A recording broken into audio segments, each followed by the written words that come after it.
Welcome to Live DAF, your online DAF Yomi Shir. Hello, Shalom Aleichem. Welcome back to today's DAF, GITTEN Samach Beis. We are at the third line from the top. Hayid Rabbi Yossi ben Hamshulam. So Rabbi Yossi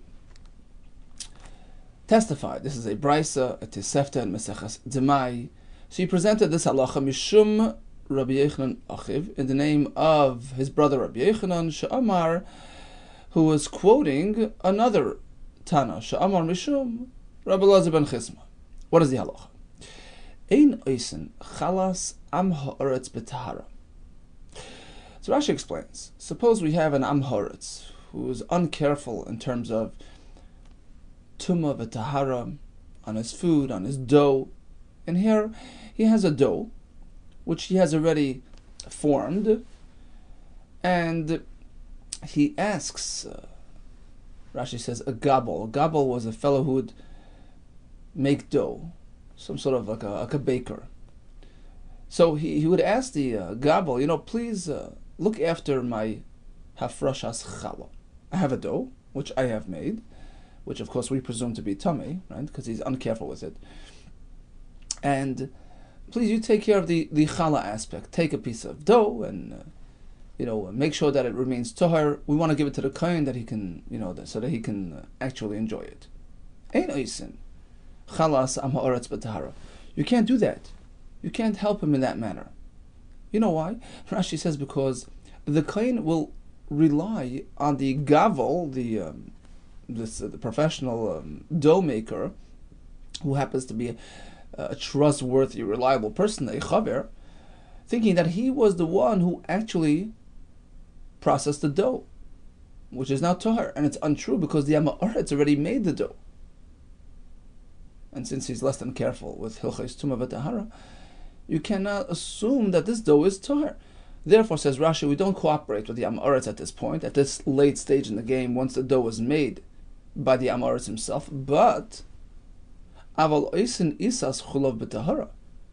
Suppose the Amaretz provides us with the ingredients to make his dough, and we make the dough. The chaver makes his dough, and ensures that the chulin, ingredients are actually going to remain protected and tahar. You can do that. And then when the gavel, the mixer, is finished, he'll separate a piece, consider that to be challah. And he puts it into some sort of shabbily constructed container, which Rashi says is not mekabel tumah, is not susceptible to tumah. So he leaves the challah portion in there. And when the Amaretz, the owner, comes back to take his dough, he may take both portions, the main dough and the challah portion on the side. Take them both. And the gavel, the chaver mixer, need not be concerned that the Amaretz will be uncareful in terms of touching the challah now and making it tummy. And soon the Gemara will explain why. He realizes that this is serious and, he's meant to be careful now. So that's regarding a dough. The same halacha applies regarding olives, which, once they get moist and they're about to be processed and pressed, they are once again huchshar l'kabel tumah, susceptible to tumah. We have the same concerns regarding truma, separated from those olives. Vein oisin trumas zeisa b'tahara. The Amaretz approaches us and says, look, Mr. Badod, Rashi says he's the Badod, the fellow who's in charge of the oil press. So, Mr. Badod, could you please, you see these olives which I've prepared for pressing, which are already, overturned and mixed into they're already moist and, ready to be pressed. Please separate a portion of those olives and designate them as truma for the kohen. We don't do that for him. Ve'ein oisen trumas zeisav b'tahara, for the same concern, the same reason. The kohen will now consider those olives to be tahar, since they were handled by the badod chaver, not realizing that the Amaretz had already been metame those items. But if the whole process was looked after by the badad who was tahar, so as soon as there was any, potential issues of tumah, it was already, out of the hands of the Amaretz owner. That's okay. And then we can separate truma portion, manicha b'kelev shel chaver, and puts it into the kli of the chaver, trustworthy fellow. And when the owner, the Amaretz, comes back to take his stuff, he takes both portions, all his olives together with this truma portion as well. There's no chashash that'll be metame, and we're going to see in a minute why. V'tamamai. Now the obvious question is, ultimately there is always a concern that the Amaretz will be metame the challah portion and the truma portion. So why are we allowed to cooperate with him? We're employing a kula, hoping that he's not going to touch the challah, not going to touch the truma. V'tamamai, why is that? Amar Rabbi Yehuda mishum kedei chayav. Chachamim employed a special heter, special dispensation, to enable the dough mixer, gavel, or the badad, the oil presser, to earn a livelihood. There are many Amaretz customers out there, and this formula, this system, enables him to deal with these customers as well, to provide a livelihood for himself. So we employ this kula, hoping that things will be okay. Asks the Gemara. Mishum K'dei Chayav de Gabel, that's the dough mixer, Mishum K'dei Chayav de Badot, and the same thing regarding livelihood for the oil master. Says the Gemara, Utzricha, why do we need to mention both cases? It seems like a repetition. One regarding the challah, one regarding the truma. Utzricha, both are a chiddush. Di'i ashminon gabel, if we only mention this leniency by the dough maker, Mishum de lenafish igrei, I figure, okay, because he earns very little profit on his services, and therefore he's an ani. Rashi says he needs mezainis. He's more desperate, so we allow for more. Aval badat, but the oil presser, the nafish agri, who seems to earn a nice salary for his services. Perhaps in this case, necessity isn't so strong, and therefore we should not allow it. And that's why we have to mention that as well. Even there, we give him the kula. Had we only mentioned the badad case, although he earns a nice commission per job, but how often does he press olives? It's only, in season that he gets these jobs. So it's an uncommon earning. But when it comes to the dough fellow, it's a very common thing, a daily thing. He has lots of business, lots of customers.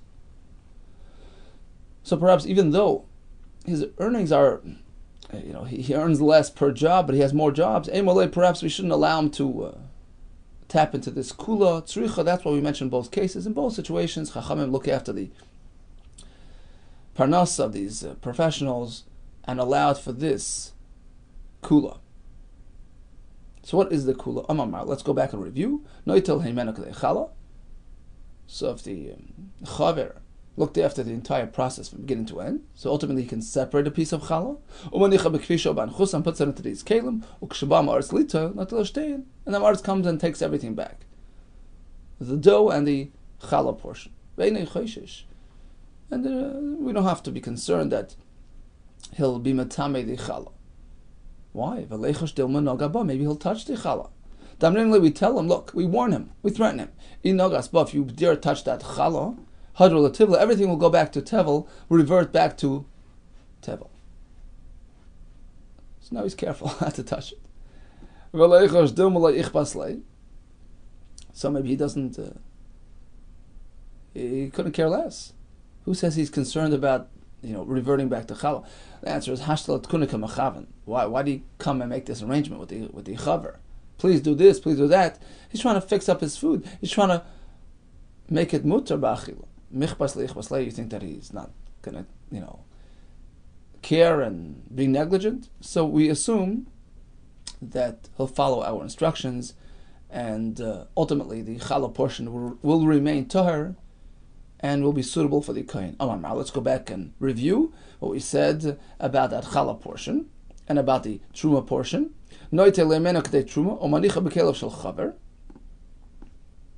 So when it comes to the truma, we separate it. We put it into the kli of a chaver, which is presumed to be tar.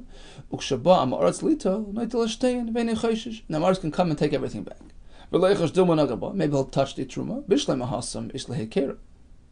So when it comes to the dough, we have a heker, something which makes it discernible.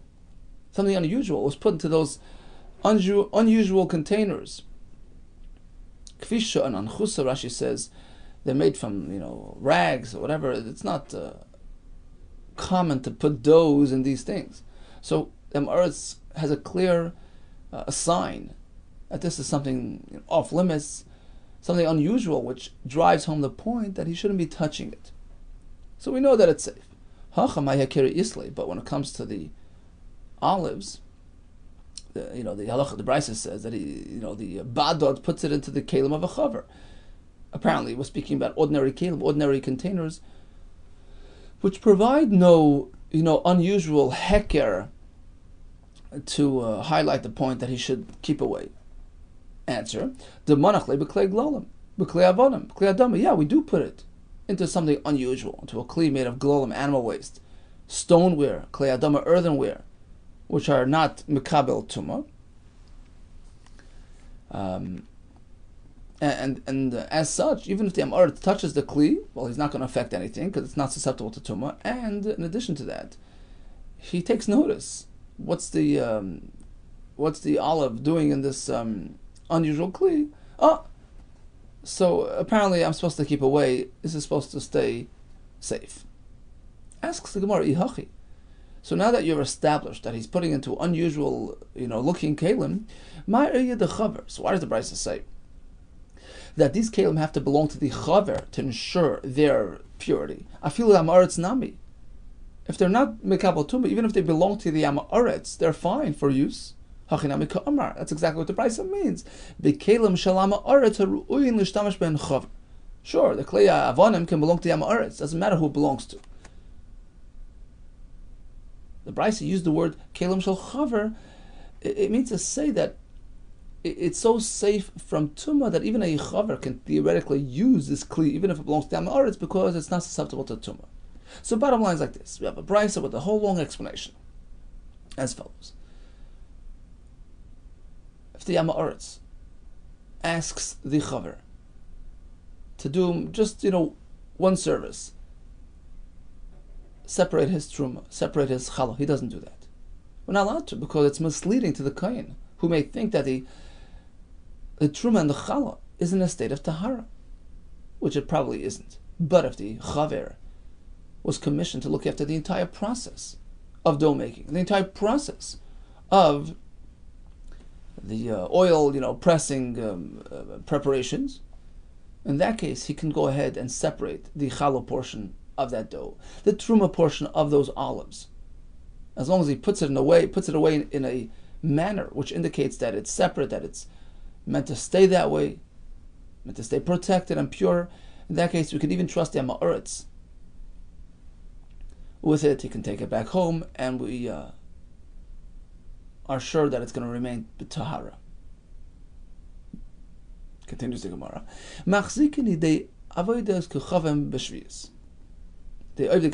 So Mishnah says, even on Shemitah, even on the 7th year where farming is forbidden for the Yisraelim, but if a goy happens to be farming his field, even in Eretz Yisrael, we can support him, we can tell him a good word, encourage him. Asks the Gemara, Machzikin. The Gemara figures it means literally helping him in his work. One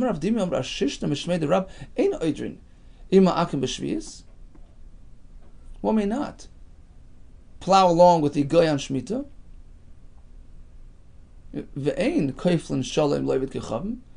And although the Mishnah says you may greet even a goy with Shalom Aleichem, even though Shalom is one of Hashem's names, but you can't repeat it. You can't, one time is sufficient. You don't have to say it twice.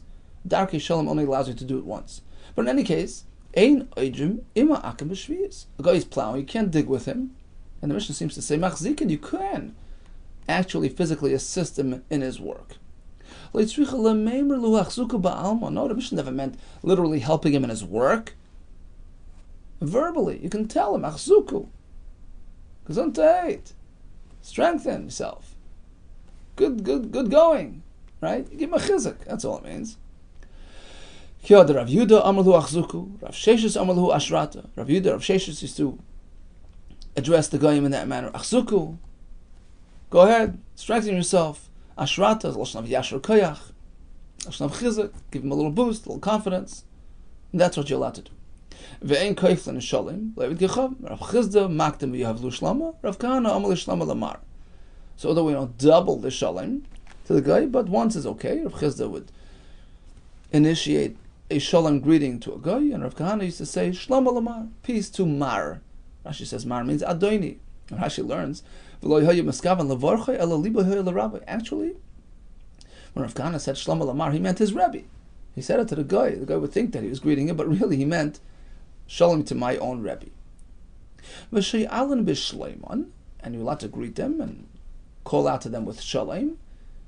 Why? The Mishnah answers, to keep the peace and harmony amongst everybody. So here you tell me that even on Shemitah, when he's engaged in forbidden work, something which is forbidden to the Yisrael, we're still allowed to boost him and give him encouragement. So what's the chiddush that you can greet him on a plain, Wednesday and tell him Shalom Aleichem? And now the Mefarshim ask, well, the point of Shalom is that despite the fact that it's Hashem's name, you're allowed to do that. So there is a chiddush. So the Mefarshim say that, when we speak about machzikin on Shemitah, it can also be in a form which contains Hashem's name, like the Boyaz told the Kaitzrim Hashem Imachem. So the Gemara figures there's no chiddush in the second part of the Mishnah over the first. There is a chiddush. We're speaking about greeting them on an unusual day. Yom Edom is during their holiday. Even then, we are allowed to greet them in this manner. And Rashi says, and we don't have to be concerned that perhaps the guy will be so ecstatic that a Yid greeted him like that with respect that I'll go run to the Avodah Zarah and thank the Avodah Zarah for that respect that he got in the street. We don't have to be concerned about that. The Sani will enter the Brisa.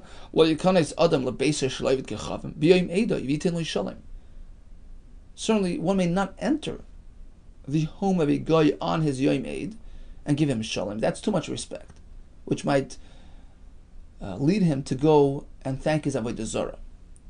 But Motzei B'Shuk, you happen to greet him in the street on his Yom Eid, you can greet him without too much enthusiasm. Just by the way, Masafa Rafa, just without expressing too much excitement, the B'Kaved Rosh, with an uneasiness. Basically, you can greet him, but don't make it too celebratory. And that's the chiddush of the Mishnah. You can greet him even on his Yom Eid. Says the Gemara, there was a story involving Rav Huna and Rav Chizda. Havu Yasvi. They were sitting with each other. Chalif v'azal Gniva. Gniva happens to pass by. He was actually a big Talmud Chacham. Amar leichad lechavrei. So one of these two, Rav Huna or Rav Chizda, turned to each other. Neikum b'kamei the bar Uryanhu. Let's get up for him because he's a big Talmud Chacham. Omar loy. So the other one responded, no way. Umakami palgo neikum. You think we're going to get up for a person who's a Baal Machlekes? Rashi brings the Gemara back on Daf Zayin. Geniva was the one who instigated a Machlekes against Mar Ukva, the Reish Bezin. He may be very learned and very scholarly, but he stirs up Machlekes. As this was happening, he approached them, Amar Lahu, and he addressed them as follows: Shlama alaychu malki. Shlama alaychu malki. Shalom aleichem, my kings. Shalom aleichem, my kings. So he called them malachim, kings. Number two, he repeated his greeting. So they took the opportunity. They asked him, how do we know that the term melech relates to a Talmud Chacham? He says the pasuk, Bi melachim yimlechu. You think kings are on top of the world? No. Torah, Talmid Chachamim. They enthrone the kings. They give power. They infuse the world with all that it has. On top of the pyramid sits the Talmud Chacham. Bi melachim yimlechu. Okay, so they accepted that. Next question, why do you double your greeting? How do we know that when we address a king, it's done repetitively? He responds, how do we know that? Shenemar, when Amasai greeted David HaMelech, he greeted him in this manner. The Amar Vidam Rab Manayin Shukayf Shalom Melech Shenemar Ruach Lavsha Es Amasai Reish HaShalishim, and the pasuk continues, L'cha David v'imcha ben Yishai Shalom Shalom L'cha v'Shalom L'Izrecha. Amar Lei, so they continued and they asked him, they offered him some food. Litayim Marmidi, why don't you have something to eat? Amar Lahu, he responds to them as follows: I have to wait until my animal eats. Hachi Amar Avidam Rav Asr Lo Adam Shiyitim Klum. One may not partake in any food until he first feeds his animal. That's his first responsibility, his animal, and then he can sit down to eat. First, you're meant to provide for your animals. Then the pasuk says, you provide for yourself.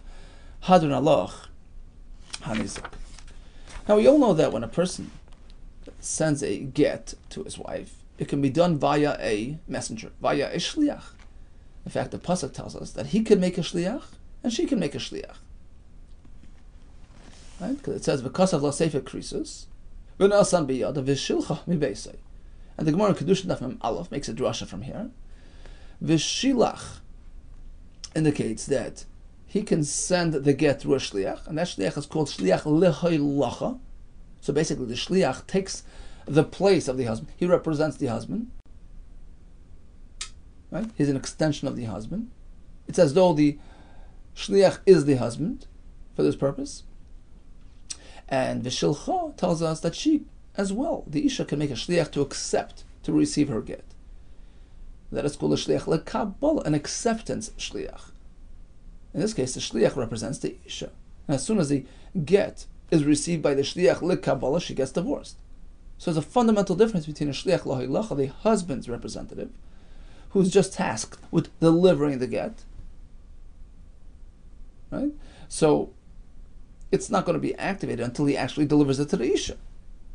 Because when he has it, when the get is in the shliach lahilacha's possession, it's as though the get is still in the possession of the husband.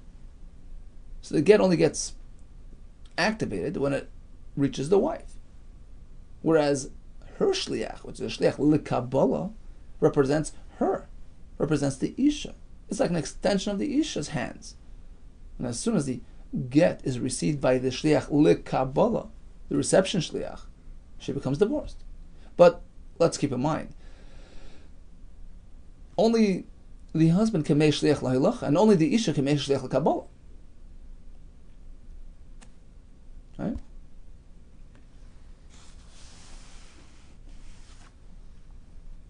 At this point, let's see. We'll see in the Gemara if there are any variations. But simply speaking, the shliach lahilacha is the husband's shliach, and shliach lakabbalah is the isha shliach. Says the Mishnah. Brand new perek shishi, perek ha'omer. Ha'omer is gabel getel ishti. So now this husband decided to use a term which typically relates to shliach lakabbalah. So he tells his shliach, shliach's name is Shimon, husband is Reuven, shliach is Shimon. Ha'omer is gabel getel ishti. He tells shliach, Shimon, be mekabel, receive this get on behalf of my wife. Now, he has no authority to do that. Shliach l'kabbalah is the wife's business. Or let's say he says, Hoylech getel ishti, please deliver this get to my wife. Can he backtrack? Can he cancel the shlichus? At this early stage, im rotza lachzor yachzor, if he wants to change his mind, gesundheit. Because, as Rashi explains, a get is something detrimental. It's chayv, it's a bad thing. You can't do a chayv on behalf of somebody unless he's willing, unless he's okay with it. So unless the Isha appoints Shimon as a shliach l'kabbalah, Shimon right now is a shliach l'hilacha. At most he can deliver. So until it's delivered, it's not done. It's not implemented. And husband can backtrack. However, ha'isha she'amra hiskabali giti. If the Isha appointed a shliach, please receive the get on my behalf. This is a shliach l'kabbalah. He's an extension of the Isha. As soon as he gets it, she becomes divorced. Imratza lachser. So now, if the shliach receives the get, and now the husband decides to change his mind, lo yachser, he cannot change his mind. It's too late.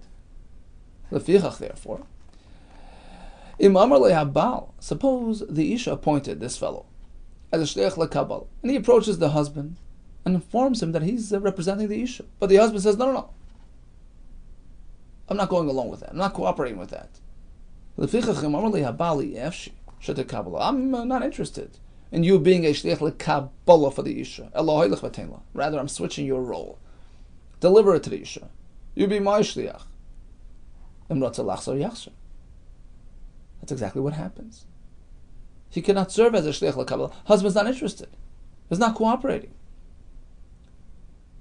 So he's now reclassified as a shliach l'hilacha, and until it reaches the Isha, it's not done.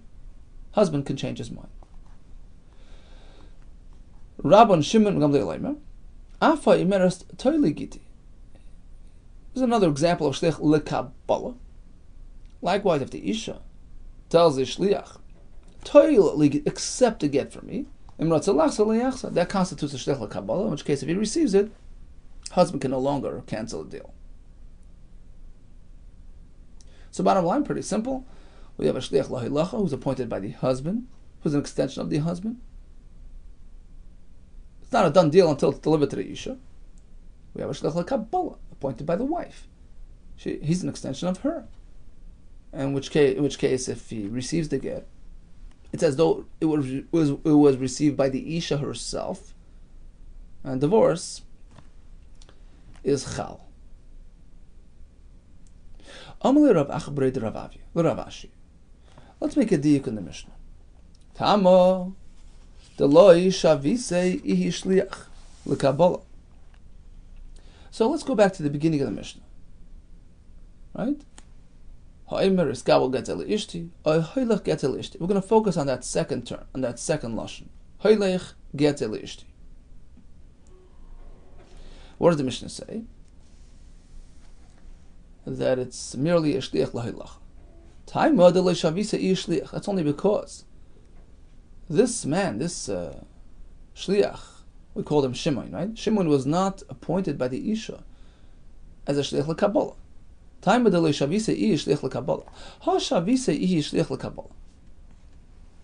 suppose this man had been appointed by the Isha before the husband, approached him and told him, he had already been appointed by the Isha as a shliach l'kabbalah. And now he approaches the husband. The husband says, you know what? Deliver the get to my wife. What would happen then? Husband cannot be chayzer. Why? Shmamina. So we have a raya from here. You remember we had a whole discussion back on Daf Yudalid.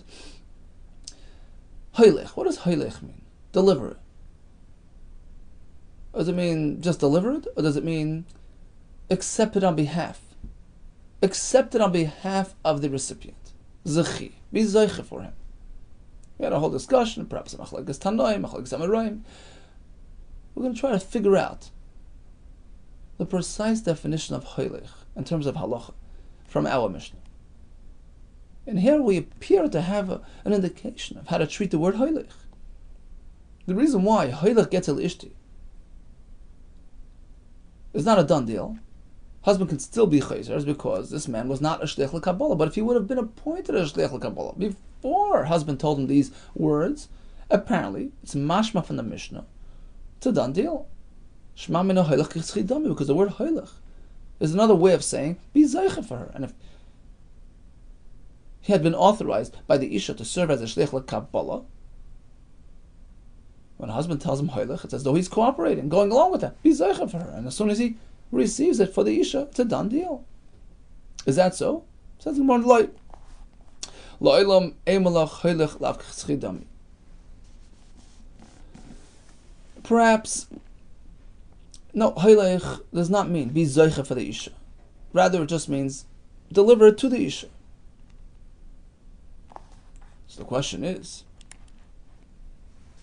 why did the Mishnah mention the case of hoylech getzel ishti in the first part of the Mishnah, where the shliach was not a shliach l'Kabbalah, which perhaps would indicate to us that we're right, that had he have been a shliach l'Kabbalah, hoylech would be like zechi, and his receiving the get would be considered the Isha's reception.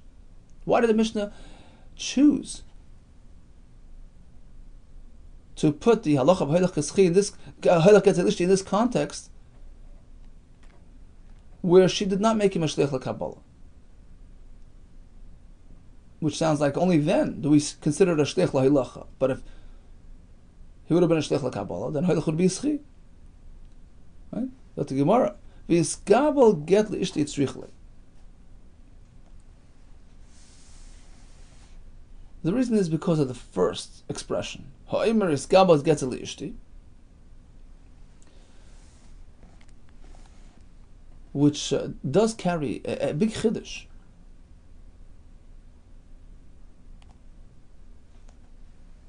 And that's why the Mishnah chose to speak about a case where the Isha did not appoint him as a shliach l'Kabbalah. And still it works when the husband uses the word hiskabel get l'ishti. Hiskabel get l'ishti tzrichle. The chiddush is that even though husband is using a lashon which is typically meant to be employed by the wife, hiskabel means receive it. That's something the wife should say, not the husband. If he's making a shliach l'hoylecha, he should be saying, hoylech, something like that. He shouldn't be saying hiskabel, receive it for the Isha. Hiskabel get l'ishti tzrichle, and therefore there's a chiddush in that lashon. Perhaps I would say hoylu bal lav bar shliach l'Kabbalahu. Since the husband is not authorized to appoint a shliach l'Kabbalah, that's the wife's business. Lav bar shliach l'Kabbalahu. Avagav the mata gita liyada, they have a gita.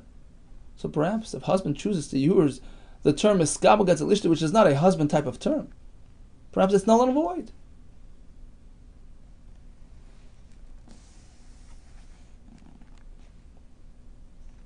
Because he's trying to make a shliach l'Kabbalah, and since he cannot do so, he's not authorized to make a shliach l'Kabbalah. So perhaps even when the shliach takes the get and brings it to her, it doesn't work, because the husband tried to make a shliach l'Kabbalah, it didn't pan out. Kamashmon, the chiddush is the hiskabel v'hoylech ka'amar,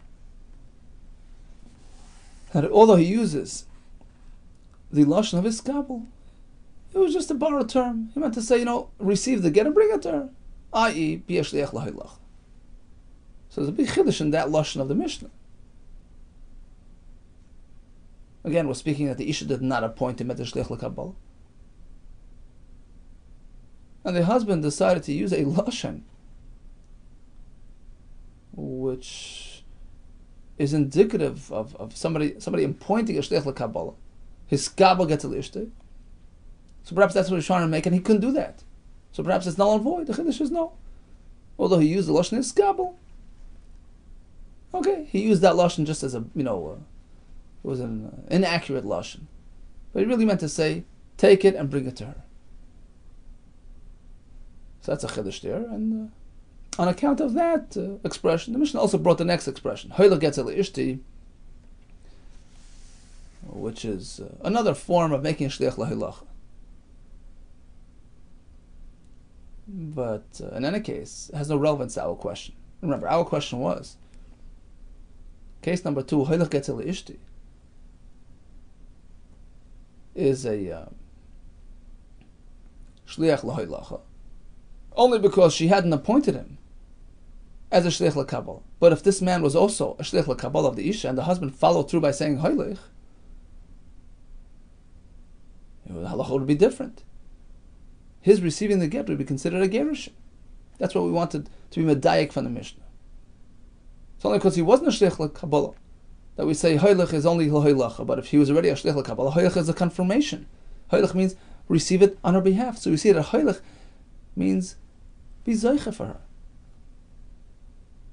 The Gemara responds, no. Maybe even if the isha, would have appointed him as a shliach l'kabbalah, and the husband would have followed through by saying hoylech, it still would not be considered hoylech kischi. The reason why the Mishnah, at the outset, discussed a case where dafka he was not a shliach l'kabbalah, in order to highlight the first phrase of the Mishnah, when the husband said hiskavel, which sounds like become a shliach l'kabbalah, and we know he can't do that. That's something the isha does, not the husband. So I would think it doesn't work. Mashmul in the chiddush is it works, and because of that, we mentioned the second case as well. Hoylech gets ishti, another example of making a shliach l'hoylacha. But perhaps, if in fact the fellow was a shliach l'kabbalah, and the husband would follow through and say hoylech gets ishti, would be no, would that be considered hoylech kischi? There will be no change in the halacha. He would still be considered shliach l'halacha because hoylech is not min kischi. Hoylech means deliver it to her. Don't be zeicha for her. Okay, so that's that. Continues the Gemara Tanan. Ha'isha she'amra hiskabel ligiti. So Mishnah proceeds with the isha appointing a shliach l'kabbalah. So now, once the shliach accepts the get, husband cannot revert. My love. So apparently, loishna akabala, loishna halacha. This halacha that the shliach l'kabbalah's receiving of the get makes it a done deal applies to both lashonos that the husband may have said to the shliach. Right, in the beginning of the Mishnah, we had two possible phrases: hiskabel gets ishti, or hoylech gets ishti. So perhaps either one would work with the shliach l'kabbalah. Right, again, the Mishnah says if this shliach was appointed as a shliach l'kabbalah on behalf of the isha, once he gets the get into his hand, it's done. Going on both cases. What did the husband tell him? What lashon did the husband use when he gave him the get? Doesn't matter whether he said hiskabel gets ishti, which confirmed the isha's appointment, or that he said hoylech gets ishti. As soon as the shliach l'kabbalah receives the get, it's done. So what do we see? That hoylech means chi.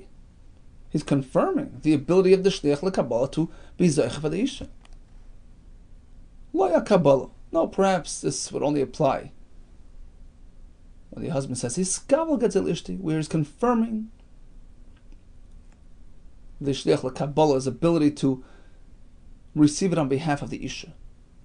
But perhaps if he says hoylech gets ishti, he's not going along, because perhaps hoylech is lav kischi, so we have no raya. Tashma is another raya that hoylech has a din like zechi.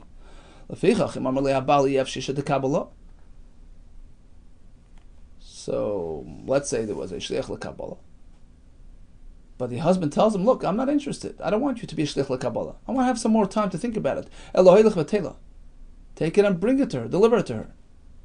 So he now switched his designation from from a shliach l'kabbalah to a shliach l'halacha. Imrotzel lachzor yachzor. Husband can take his time. He can always cancel until it gets to the isha. Let's make a diuk from this halacha. Talmud Amari Efshi. Why is this fellow no longer a shliach l'kabbalah? Because husband clearly says, "I'm not interested." Efshi. But if you would not use those words, instead of saying he would skip the first half. He would just say Okay, Hoylech v'tein. That's a confirmation. That's going along. That's cooperating with the shliach l'kabbalah. Because Hoylech means chi. Imrotza lachzer lo yachzer. It cannot be chayzer. Shema mina Hoylech is chidami. That proves that Hoylech is like chi. Answer: Dilma behelech. Maybe we have to just change modify the spelling a bit. Ela helech v'tein lo. Helech means, I'm going along with it.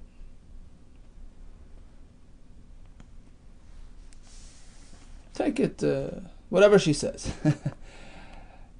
Hoylech is a question, but helech, it's certainly going along with whatever is happening. Helech, yeah, take it. Zuntahit. So in this case, certainly he's confirming the fact that he's shliach l'kabbalah. He's going along with that. But hoylech, we're not sure. So bottom line is, we had a question of how to define the word hoylech. Is it just deliver, or is it zoiche for the other person? We're not sure. Pshita. Let's move on to another question. Ish habeshliach lahoylach. This is certain that a man can serve as a shliach lahoylach of the husband. So Reuben, the husband, can appoint Shimon as a shliach lahoylach. Why? Shekein baal moilach get leishte. Because every man has a potential to divorce his wife. If it's something that you can do yourself, you certainly can do it on behalf of your friend. And likewise, v'isha havi shliach l'kabbalah. A woman can serve as a shliach l'kabbalah. Shekein isha mekabelas gittin miyad bala. Because every isha has a potential to be on the receiving end of a get from her husband. So it's something that you have the ability to do for yourself. Likewise, you can do it for the other person. What about if we switch it around? Can a man serve as a shliach l'kabbalah for an isha? Likewise, can an isha serve as a shliach l'holacha for a man? Ish l'kabbalah v'ish l'holacha mai. Tashma. We're going to try to prove it from our Mishnah.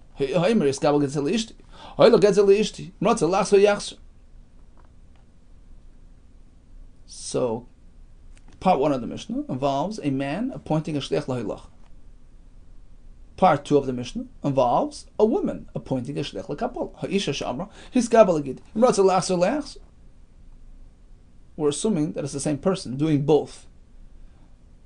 The same shliach, assuming both roles, shliach l'holacha and shliach l'kabbalah. Ma'ila b'chat shliach. So we see the same person can be involved in both. Ushma minam can prove from here kasher l'kabbalah, kasher l'holacha. The same person can do the Kabbalah as the halacha. Loi b'shnei shluchim, perhaps we're speaking of two different people. Perhaps the shliach l'halacha is a man, and the Kabbalah is a woman. Tashma, another raya. Now we're speaking about the shliach l'Kabbalah, the isha point, and the husband cancels that designation. He says, I'm not interested in you being a shliach l'Kabbalah.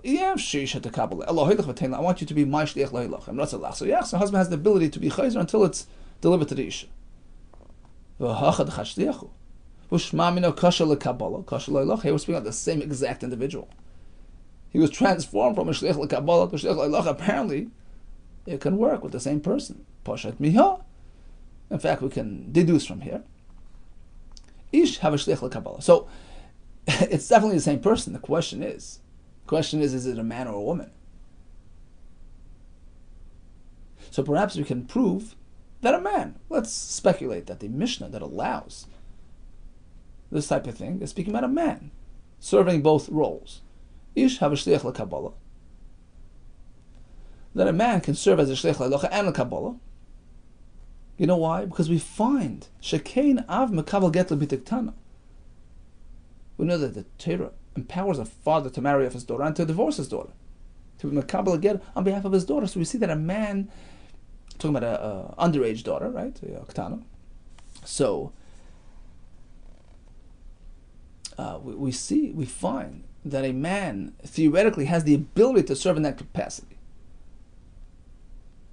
So that would, that can be stretched to every man.